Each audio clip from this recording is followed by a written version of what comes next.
दोस्तों, जीवन में हमें अपनी गलती और बीते हुए कार्यों का पछतावा होता है। हम खुद सोचते हैं कि क्या होता अगर हमने वह कार्य नहीं किया होता या उस गलती को सुधार दिया होता। लेकिन क्या आपने कभी यह सोचा है कि बीता हुआ कल वापस लौट कर नहीं आता। यहाँ हम एक छोटी सी लेकिन गहराई से सोचने वाली महात्मा बुद्ध की इस कहानी के माध्यम से देखेंगे कि हमें अपनी भूलों को भूलकर आगे बढ़ना चाहिए। महात्मा बुद्ध एक गाँव में प्रवचन सुना रहे थे। उन्होंने पास हुए लोगों के समीप अपनी मधुर वाणी से सभी को संबोधित करते हुए बताया कि हर मनुष्य को धरती पर माँ की तरह सहनशीलता तथा क्षमाशीलता होना चाहिए। क्रोध मानव का ऐसा शत्रु है कि जो दूसरों को तो हानि पहुँचाएगा, साथ में खुद भी उससे नहीं बच पाएगा। इसलिए क्रोध ईर्ष्या मानव की सबसे बड़ा शत्रु है। सभा में सभी लोग शांति से उनकी बात बड़ी ध्यान पूर्वक सुन रहे थे। तभी वहाँ उस सभा में एक अति क्रोधी व्यक्ति भी उपस्थित था। वह पहले तो उनकी बातें सुनता रहा, फिर वह अचानक महात्मा जी से क्रोधित होकर बोला। बोलते समय उसका आंखें खून से लाल हो गई थी। उसने बोला, तुम ढोंगियो, यहाँ बैठकर लोगों को बेवकूफ बना रहे हो। यह जो भी तुम कुछ कह रहे हो ना, यह इसको सचमुच करना बड़ा मुश्किल है, समझे। तुम्हारी इन बातों का कोई मतलब नहीं है। यह सब बातें कोई मायने नहीं रखती असल जिंदगी में। कहानी सुनाना बंद करो धूर्त महात्मा,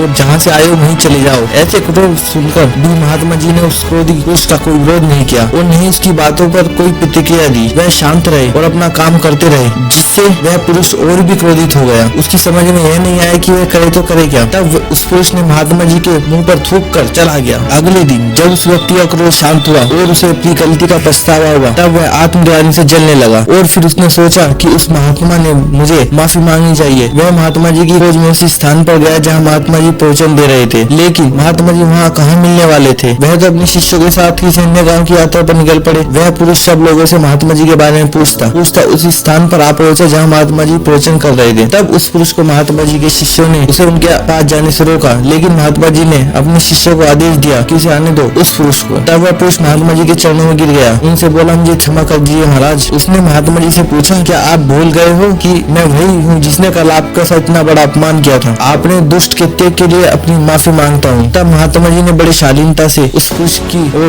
देखकर बोले, कौन सी बात। तब उस पुरुष ने बड़ी हैरानी से महात्मा जी की ओर देखा और बोला, महात्मा जी मैं तो बीती बातें वहीं छोड़कर आया हूँ, क्योंकि बीती हुआ कल कभी वापस लौट कर नहीं आता। इसलिए बीती हुई बातों की वजह से आज और आने वाला कल नहीं बिगाड़ना चाहिए। जो हो गया सो हो गया। तुम्हें अपनी भूल का एहसास हुआ, यही सबसे बड़ी बात है। तुम अपनी गलती को मान लिए, सो तुम अब निर्मल हो गए। इसलिए कोई भी ग्लानि अपने मन में नहीं रखो। अपने आने वाले कल के बारे में विचार करो और उसे सुधारने का प्रयास करो। महात्मा जी की बात सुनकर उस पुरुष के मन का भार हल्का हो गया और उसने महात्मा जी के चरणों को पकड़कर कहा, आज से अपने क्रोध का त्याग करता हूँ और धैर्यवान क्षमाशील होने का प्रण आज से ही लेता हूँ मैं। तो दोस्तों, हमें इस कहानी से यह प्रेरणा मिलती कि यदि अपने बीते हुए कल की गलती को लेकर हमें वर्तमान में पछतावा न कर, उस गलती को हमें अपने भविष्य में कभी नहीं करना चाहिए, क्योंकि बीता हुआ कल कभी लौट कर नहीं आता है। तो अगर आपको महात्मा बुद्ध की इस कहानी से कुछ सीखने को मिला है तो अपने दोस्तों के साथ ये शेयर करें।